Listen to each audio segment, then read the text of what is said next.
Graça e a paz, dando continuidade ao nosso curso básico de vida cristã.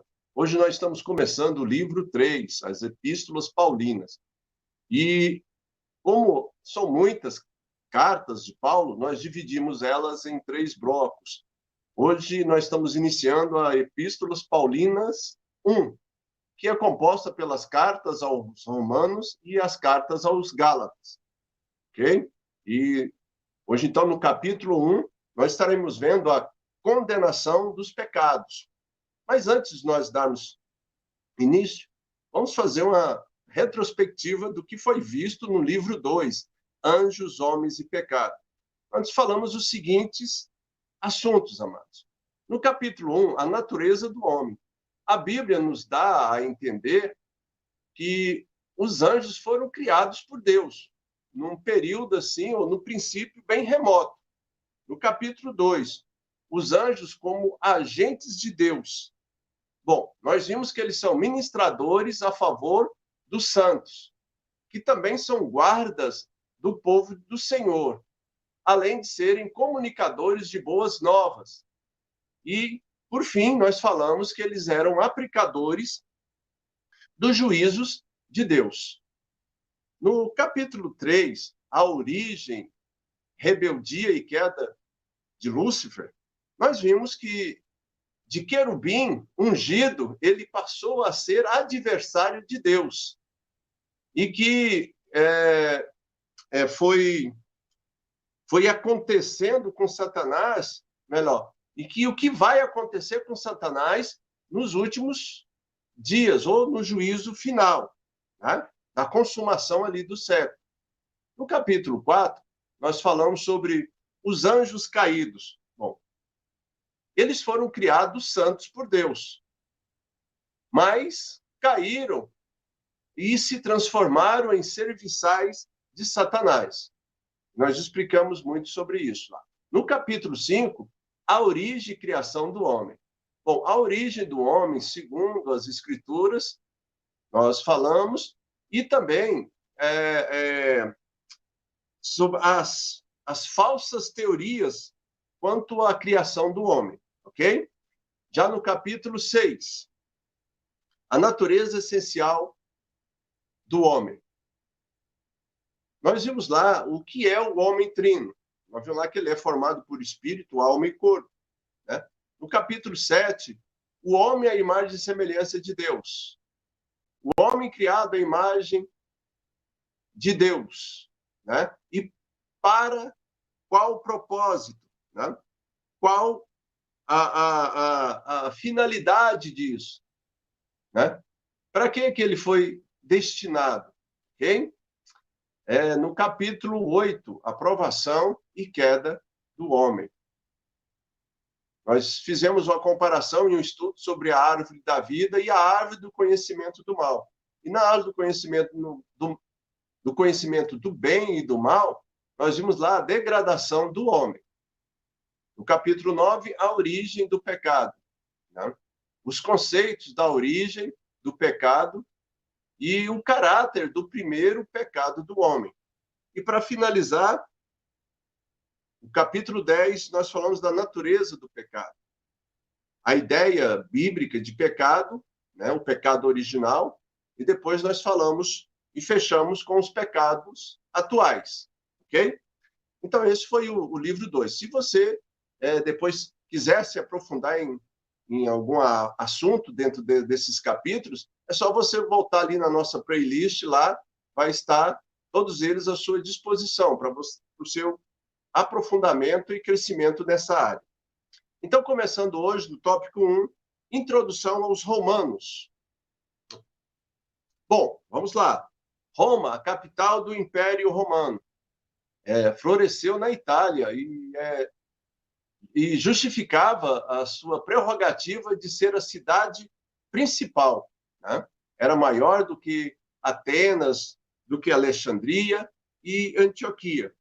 Amados, observe, embora situada na parte ocidental do mundo romano, ela mantinha uma ligação íntima com toda a sua área, né? Com os cantos mais remotos do seu domínio. E Nós vamos entender isso. Então, Roma, ela foi construída através de conquistas e sustentada pelo gênio da sua força militar, né? Além da sua competência administrativa e rapidez nas comunicações. Ok? Bom, para nós entendermos isso, ficaria mais fácil dizer que esta rapidez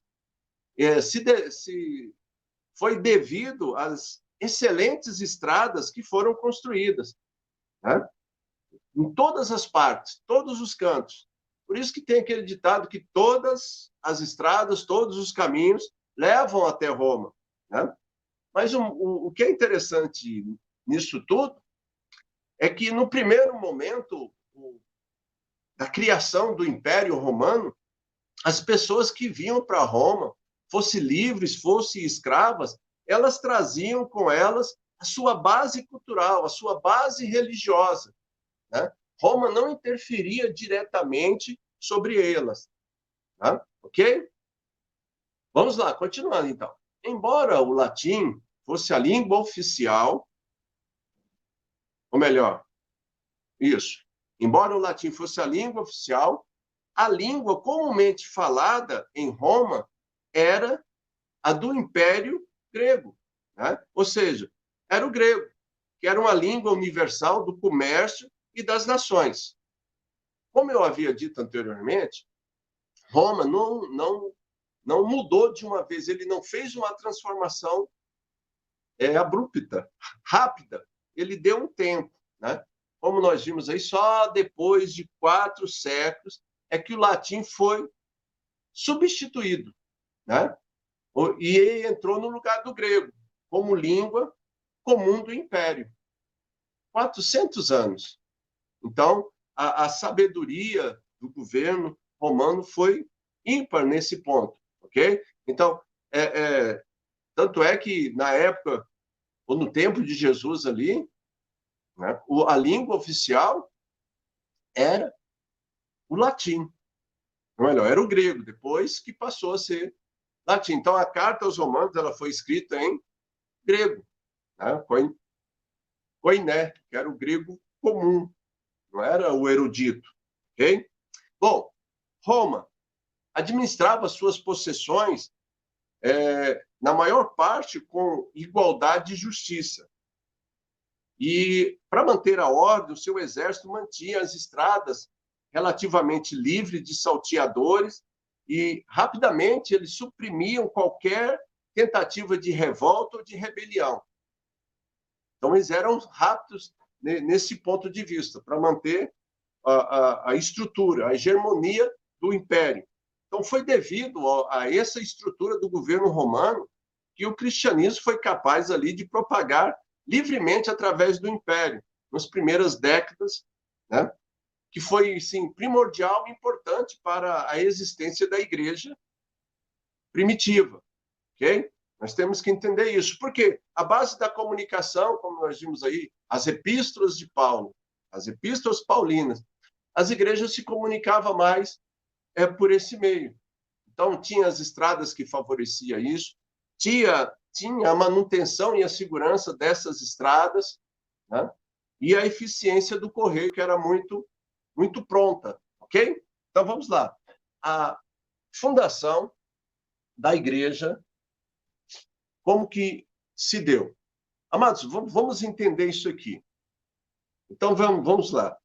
Através da sua epístola aos Romanos, né, escrita aí por volta dos anos de 57 a 58 depois de Cristo, o apóstolo Paulo ele procura dar uma resposta lógica e inspirada à principal pergunta que o homem vem fazendo desde o princípio da história da raça humana, né?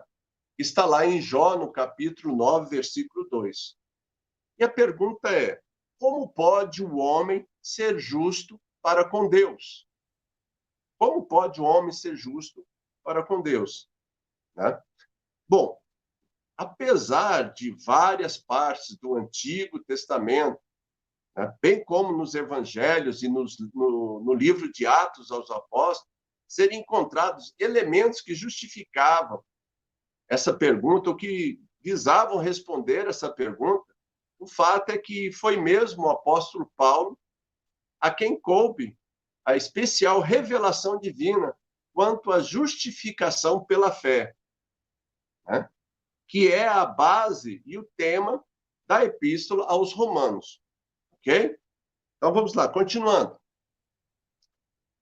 A habilidade divina da qual Paulo foi possuidor para interpretar o assunto faz dos romanos o que alguns estudiosos chamam de a catedral da doutrina cristã. Vamos entender isso melhor. Assim nós podemos resumir o tema da carta aos Romanos da seguinte maneira. Primeiro, a justificativa dos pecadores. Segundo, a santificação dos homens justificados. E terceiro, a glorificação dos santos pela fé e pelo poder de Deus. Amém? Então, observe. A história eclesiástica não registra o nome do fundador da igreja, os romanos, né? Porque esse é o nosso tema, a fundação da igreja. Então, fica aqui um enigma. Apesar disso, muitas conjecturas foram levantadas em torno de tradições sugerindo o nome ou os nomes possíveis dos fundadores dessa notável igreja primitiva, ou melhor, da igreja do primeiro século. Talvez uns acreditam que fosse Pedro, outros acreditam que seja Paulo. Mas vamos entender melhor essa questão para que nós possamos chegar numa conclusão de quem poderia ser, ok? Então, veja aí. A crença de que tenha sido o apóstolo Pedro, o fundador da igreja cristã em Roma, é uma peculiaridade da teologia e dogmática da Igreja Católica Romana, com um propósito, com a finalidade de oferecer uma base histórica à pretensão do primeiro bispo de Roma, ou seja, o Papa, né? Mas esse é o primeiro ponto de vista, né?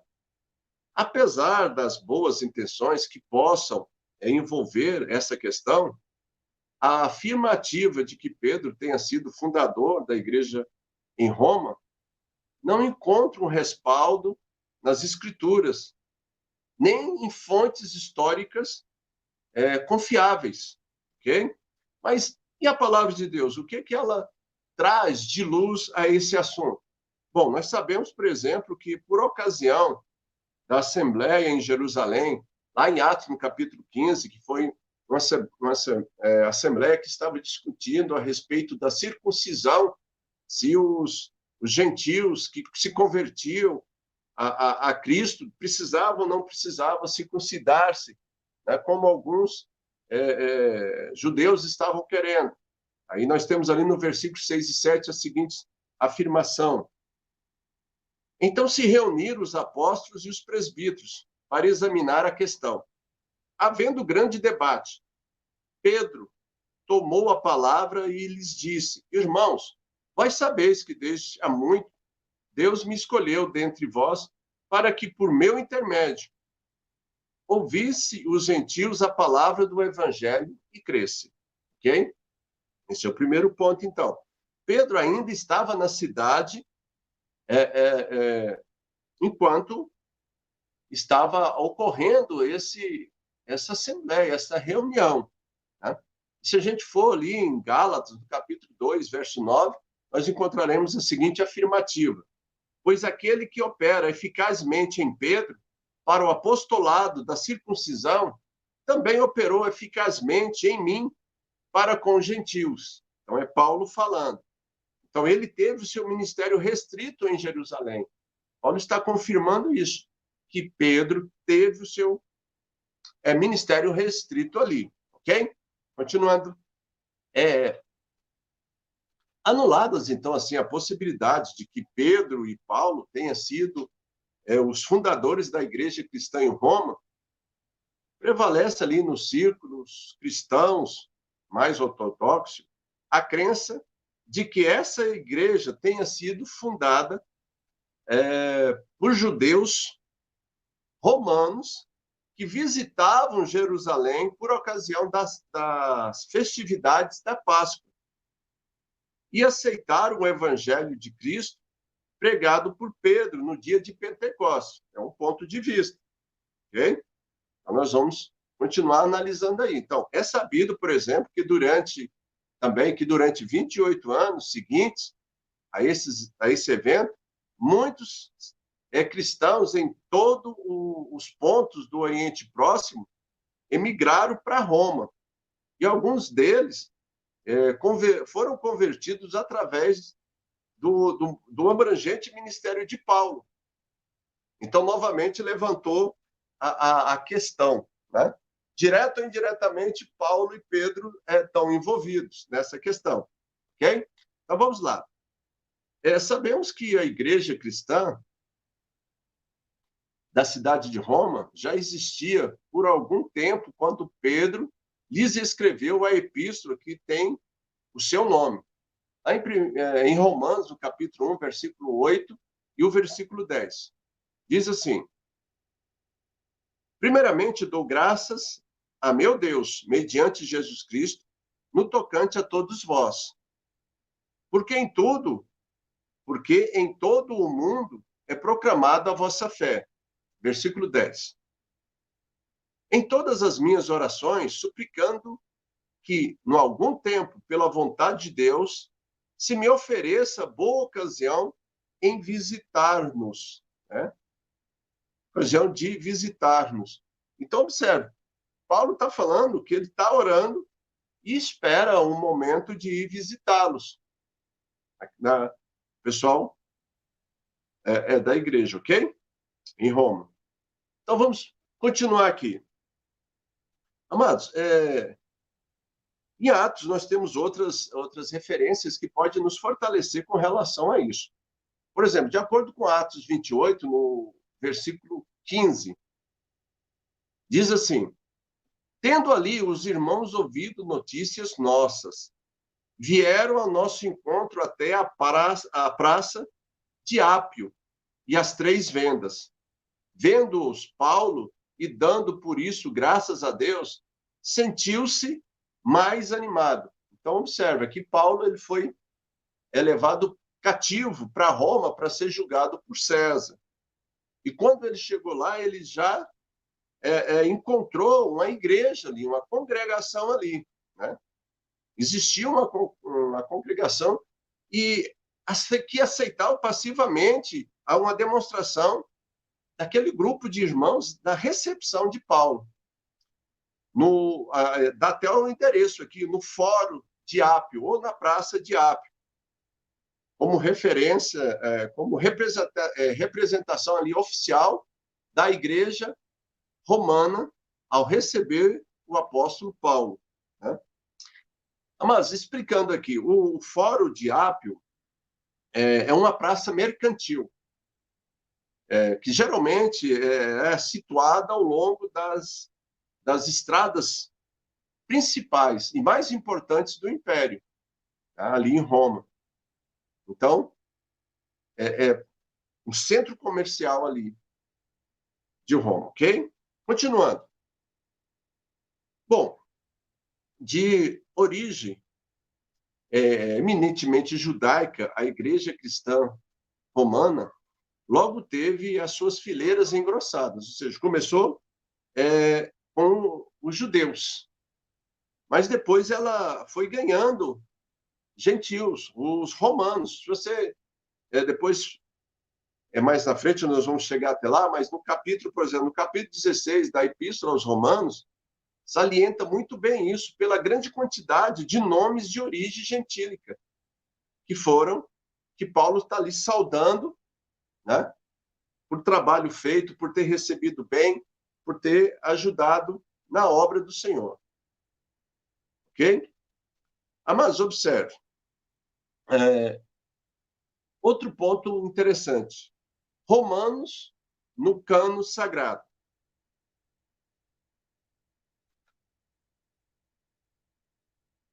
Quando se fizeram as primeiras coleções de livros no Novo Testamento, considerados ali canônicos, né, santos, separados, a Epístola aos Romanos já estava incluída, isso nos pronunciamentos de grupos e de pessoas ortodoxas e heréticas, já falavam dessa carta, né? E a palavra de Deus vem e reforça isso, né?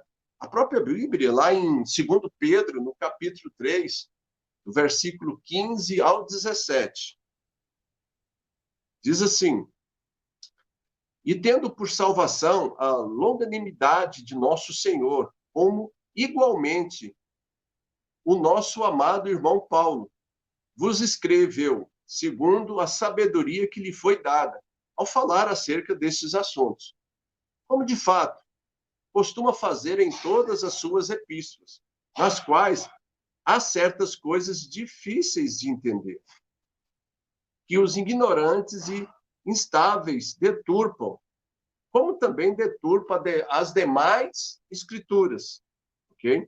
Observe aqui que no 2 Pedro, Pedro chama de todo aquele amontoado de livros, ele chama de escrituras, né? Então, voltando um pouquinho aqui, como também deturpa as demais escrituras, para a própria destruição deles. Vós, pois, amados, prevenidos como estáis de antemão, acautelai-vos. Não suceda que, arrastados pelo erro desses insubordinados, decaias de vossa própria firmeza. Então, aqui, ele fala de todas as cartas que já foram escritas, né? Que já foram escritas. Ele fala, chama todas elas, todas aquelas partes de as demais escrituras, né? Fazendo o compêndio delas do Novo Testamento. Bom, continuando. Nós temos também em Romanos, no capítulo 2, versículo 1, Paulo ele acrescenta o seguinte dizer: ou desprezas a riqueza da sua bondade e tolerância e longanimidade, ignorando que a bondade de Deus é que te conduz ao arrependimento. Então, uma prova a canonicidade dessa epístola quando nós vimos ali em Pedro chamando elas de escrituras, né? E Paulo ele faz um acréscimo dizendo da bondade e da riqueza e a tolerância, a longanimidade de Deus de nos conduzir ao arrependimento. Então, esse é o mais antigo pronunciamento que temos quanto à canonicidade de qualquer dos livros do Novo Testamento. Mas entenda, houve estudiosos, houve líderes famosos da Igreja Antiga que citaram a epístola de Paulo aos Romanos. Nós podemos citar aí, entre eles, aí, nós temos aí Clemente de Roma, lá no ano de 95 depois de Cristo, Inácio de Antioquia, em 110 depois de Cristo, e Policarpo de Esmirna, de 110 a 130 depois de Cristo. Amados, as epístolas de Clemente, de Policarpo, eles citam, respectivamente, trechos da carta aos Romanos, né? Ele cita ali o capítulo 1, do versículo 29 ao 32, e o capítulo 14, do versículo 10 ao versículo 12. Que é o que é isso? Isso são provas incontestáveis de que eles não somente tinham conhecimento do teor dessa epístola, mas que também aceitavam a sua autoridade apostólica, né? Irineu citou a passagem de Romanos, no capítulo 4, versículo 10 e 11, nos seus escritos. Ele escreveu isso, citando isso. Ok? Então, veja bem, amados. Nesse primeiro momento, nós estamos reduzindo um pouco, porque nós estamos fazendo uma introdução, né? Então, a abundância de citações da epístola aos Romanos, nos escritos dos pais da igreja, é que vem fortalecendo e muito a opinião de que essa epístola era conhecida e lida pelos cristãos desta época, como parte de várias coleções de livros sagrados que possuíam eles no momento, ok? Então, aqui nós terminamos a introdução. Na próxima terça-feira, nós vamos dar continuidade no tópico 2. Vamos fazer um esboço da epístola aos Romanos, ok? Então, lá, primeiro ponto, o que nós vamos discutir? Paulo inicia sua epístola aos Romanos enfatizando a sua entrega total a Cristo como Senhor. Tá? Então, Paulo está falando o quê? Paulo fala que ele é servo, que ele foi chamado, que ele foi separado para o evangelho de Deus. Segundo, vamos entender melhor o tema central de Romanos e a revelação da justiça de Deus ao homem e a aplicação desta às suas necessidades espirituais. Mas entenda, essa epístola dirige especialmente aos gentios, né? Mas só porque ela está falando diretamente aos gentios não quer dizer que ela também esteja tratando os judeus. E nós vamos entender isso melhor na próxima aula. Terceiro, é que não há distinção entre gentios e judeus no que diz respeito à fé, ok? Desse modo, Roma proclama que a salvação é de ambiente universal, atinge a todos. E, por fim, nós estaremos tratando a justiça de Deus requer do homem a revelação do Evangelho, ok? Então, o Evangelho é a história do esforço de Deus revelando-se em seu Filho para salvar o pecador, ok? Espero que você tenha gostado, né, desse novo livro que nós estamos iniciando hoje. Okay? Ele também tem 10 capítulos, dividido em alguns tópicos, que cada um para facilitar o nosso entendimento. Então, como nós havíamos dito, Epístolas Paulinas 1. Nesse módulo, o bloco, nós estaremos vendo duas cartas. Cartas aos Romanos e as cartas aos Gálatas, ok? Se você gostou, deixa aí o seu like, né? Se você não gostou, deixa o seu dislike. Não deixe de fazer os comentários, dar sugestões para nós estarmos melhorando esse material, né? Nosso objetivo aqui, novamente, é nós crescermos em conhecimento e graça. E que você também esteja apresentando esse curso para os seus parentes, seus amigos, né? Para que nós possamos juntos crescermos e sermos um só em Cristo. Amém? Então, até a próxima terça-feira. Que Deus abençoe os irmãos, em nome de Jesus.